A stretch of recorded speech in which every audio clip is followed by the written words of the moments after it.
দেখতেই পাচ্ছেন ঘড়িতে এখন বাজছে সকাল 5টা 8। আজকে 21শে সেপ্টেম্বর। আজ হচ্ছে মহালয়া। তো এই দেখুন বাবু উঠে গেছে ভোর ভোর, ও আর ওর বাবা মহালয়া দেখতে লেগেছে। আর আমি তো কিছুক্ষণের মধ্যে দেখছি যে ওর বাবা আবার ঘুমিয়েও গেছে। তো যাই হোক, সবাইকে জানাই শুভ মহালয়া। সবাই মা দুর্গার আশীর্বাদে অনেক ভালো করে পুজো কাটান। তো দেখতেই পেলেন বাবু মহালয়া দেখে একটু হরলিক্স খেয়ে সকালে চলে গেল টিউশন পড়তে। আর আমি এদিকে স্নান পুজো সব সেরে নিয়েছি। আজকে খুব সকাল সকাল উঠেছি, তো আজকে দিনটা তো আজকে খুব ভালো। তো আজকে থেকেই যেন একটা পুজো পুজো আমেজ লেগে গেছে সব বাঙালিদের মনেই। তো সেই জন্য আজ ভোর থেকে উঠে তাড়াতাড়ি অনেক কাজ টাজ বাগিয়ে নিয়েছি। স্নান পুজো আজকে অনেক তাড়াতাড়ি হয়ে গেছে। তো তারপরে চলে এসেছি, শুভাঙ্গীকে উঠিয়ে একটু জল টল খাইয়ে বসিয়ে রেখেছি। তারপর ব্রেকফাস্ট করাবো, তার আগে আমি বিছানাটা একটু ঝেড়ে পরিষ্কার করে নিলাম। তো প্রত্যেক দিনই তো চাদরটা ঝেড়ে একটু টান টান করে পেতে নিই না, বিছানা তো অপরিষ্কার রাখি না কোনো দিনই। তো এই যে চাদরটাকে ঝেড়ে পেতে ভালো করে পেতে রেখে দিলাম। আর এই যে আমার ছোটো ঘাটের বিছানাটা, সেটাও আজকে চাদরটা চেঞ্জ করে দিচ্ছি, কারণ বেশ অনেক দিন হলো পাতা আছে চাদরটা। তো এই চাদরটাকেও চেঞ্জ করে দেবো, একটা নতুন বেড কভার পেতে নেবো।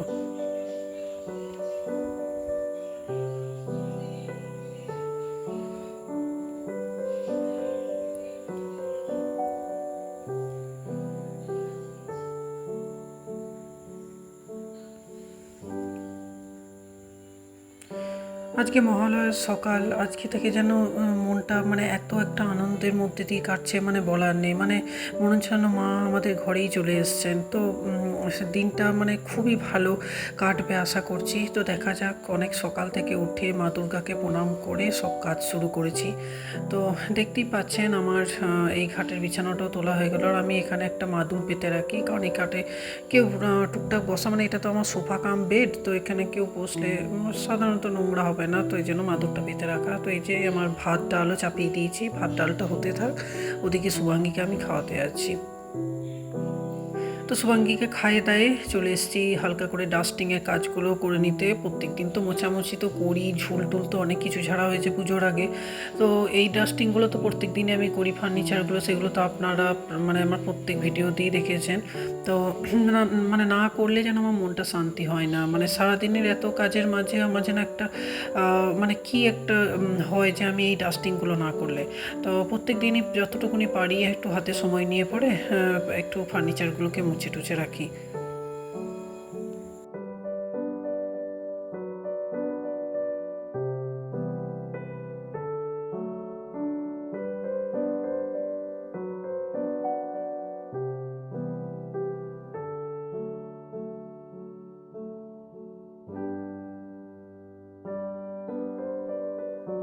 ওই ফার্নিচারগুলো সব মোছা হয়ে গেছে। এদিকে দরজাটা দরজা দুটোকেই মুছে নিই আমি, কারণ দরজাগুলোর ডিজাইন থাকে, তো ডিজাইনে ধুলো থেকে যায়। তো সেই জন্য দরজাগুলো প্রত্যেক দিনই মুছে নিই। তো এই যে দরজাটাকেও বেশ ভালো করে ক্লিন করে নিচ্ছি। এবার চলে এসেছি আমার রুমে।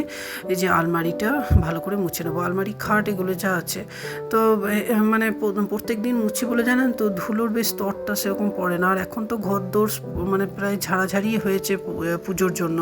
তো সেই জন্য ধুলো নেই, তবুও মনের শান্তি আর কি।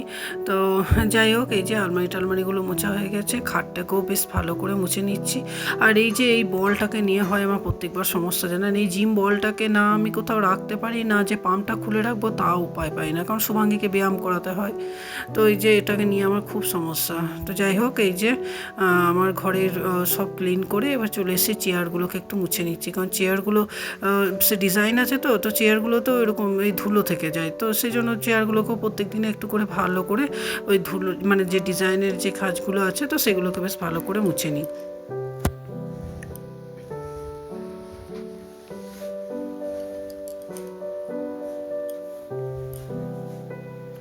আমরা যারা হোম মেকার আছি, আমাদের আর কি কাজ বলুন, কাজ ভাবে লোকে যে আমাদের হয়তো কিছুই কাজ নেই, কিন্তু এই যে ঘর পরিষ্কার ঘর দোর ফার্নিচার এগুলো পরিষ্কার করতেই আমাদের যে সময়টা লাগে সেটাই অনেক পেরে উঠি না, জানেন তো। মাঝে মাঝে খুব ক্লান্ত হয়ে যায়। তারপর আমার মেয়ে তো অসুস্থ, একটা স্পেশাল চাইল্ড, তো ওকেও অনেকটা সময় দিতে হয়, কখনো কখনো সময় দিতেও পারি না।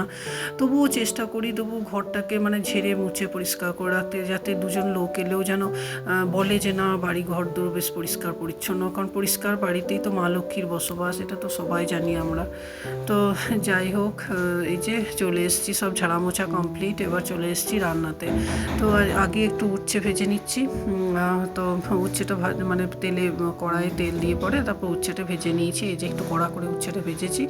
আর তারপর আজকে করব, মানে আজকে মাছ নেই, তো ওর জন্য আজকে ডিম দিয়ে এই পটল আলু তারপরে সয়াবিন এইসব দিয়ে তরকারি করব। মাছ নেই বলতে মানে মাছ 3 পিস ছিল জানেন, মানে 3 পিস তো আমাদের সবারই হবে না, আর মাছটা বেশ পুরনো হয়ে গেছিলো, প্রায় 2 দিন ফ্রিজে রাখা ছিল। তো আমরা না অত পুরোনো মাছ খাই না 2-3 দিনের। তো যাই হোক, এটাকে একটু কড়া করে ভেজে নিয়ে ভাবলাম যে তাহলে তরকারিতে দিই। তো এই জন্যই এই মাছ 3 পিসের মতো ছিল, ওটা ভেজে নিলাম। আর কটা ডিম সেদ্ধ করতে দিয়েছিলাম, তো সেটাও দিয়ে দিয়েছি। তো একসঙ্গেই সব মিলিয়েই তরকারিটা করব। কাল আবার হাট আছে, সোমবার, তো সোমবারে হাট আছে, তো সোমবারে আবার হাটে গিয়ে আবার মাছ নিয়ে আসবে। তো সেই জন্য এই 3 পিস ছিল ফ্রিজে রাখা আজ 2 দিন ধরে, তো সেটাকে আজকে সদ্গতি করে দিলাম। তো দেখতেই পাচ্ছেন ওদিকে আমার পটল আলুগুলো সব মানে তেলে কষিয়ে নিয়ে তুলে রেখেছি, আর সোয়াবিনটাকেও বেশ ভালো করে ভেজে নিলাম। তার আগে সোয়াবিনটা আমি একটু সেদ্ধ করে নিয়েছিলাম, নাহলে শুধু সোয়াবিন মানে ডাইরেক্ট তেলে দিয়ে আমি পারি না, আগে আমি একটু সেদ্ধ করে নিই, তারপরে তো আমি তেলে দিয়ে ভাজি, নাহলে কেমন একটা গন্ধ লাগে আমার। তো এই যে বললাম না 3 পিস মাছ আছে ফ্রিজে, তো এই 3 পিসই ভেজে নিচ্ছি। তো একটু বেশ কড়া করে ভেজে নেবো মাছটাকে। কড়া করে না ভাজলেন তো অনেক মানে একটু পুরানো মাছ হয়ে গেলে না মানে একটু কেমন গন্ধ ওঠে যেন, ওই জন্য আমি একটু কড়া করে ভেজে নিই মাছটাকে। তো যাই হোক, এই যে মাছটাকে বেশ কড়া করে ভেজে দিয়ে তুলে রাখছি।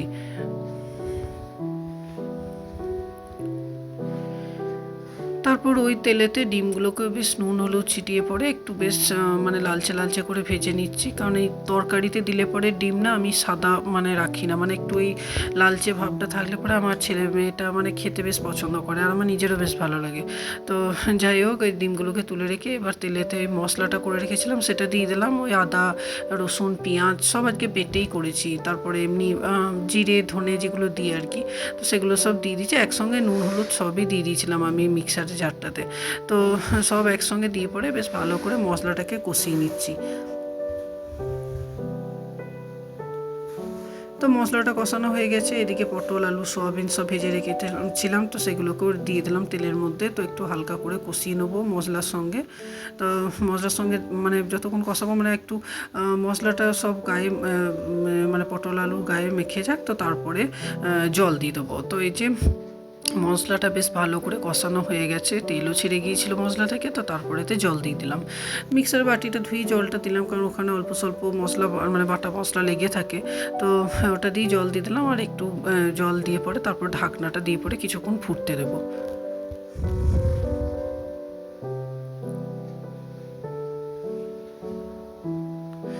তো এই যে রান্নাবান্না আমার সব হয়ে গেছে, সব টেবিলে নামিয়ে দিয়ে গেলাম, এবারেতে খাবার দেবো। তো চলুন তার আগে দেখিয়ে দিই আপনাদেরকে কি করেছি আজকে রান্না। এই যে হাঁড়িতে রয়েছে গরম গরম ভাত, তারপর ওদিকে আছে মাছের এই যে ইয়েটা করেছিলাম মানে ডিম মাছ এটা দিয়ে পরে পটল আলু এসব দিয়ে যে তরকারিটা, তো সেটাই রয়েছে। আর এদিকে উচ্ছে ভাজা তো আমাদের থাকবেই, কারণ ওতে তেতো একদম থাকেই প্রত্যেক দিনের পাতেতে।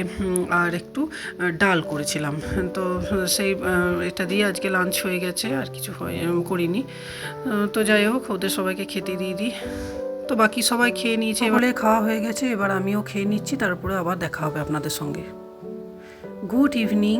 তো চলে এসেছি আবার আপনাদের সঙ্গে দেখা করতে। তো আমার সন্ধে টন্ধে সব দেওয়া কমপ্লিট হয়ে গেছে। এবার ওর বাবা বললো যে দুজনের জন্য 2 কাপ চা করতে, আর বাচ্চাদেরকেও দুধ কর্নফ্লেক্স খাইয়ে দিয়েছি, ওরা বসে আছে। বাবুর তো এখন টিউশন স্যার আসবে পড়াতে। তো যাই হোক, এর ফাঁকে বলে নিই, আমার ভিডিওটা যদি আপনাদের ভালো লেগে থাকে তো একটা লাইক করে আমার পাশে থাকতে পারেন, আর আমাকে যদি ভিডিও সম্বন্ধে কিছু বলার থাকে তো কমেন্টে অবশ্যই জানাবেন, আর আমার চ্যানেলটিকেও সাবস্ক্রাইব করে রাখতে পারেন। তো সবাই ভালো থাকবেন, সুস্থ থাকবেন, টাটা।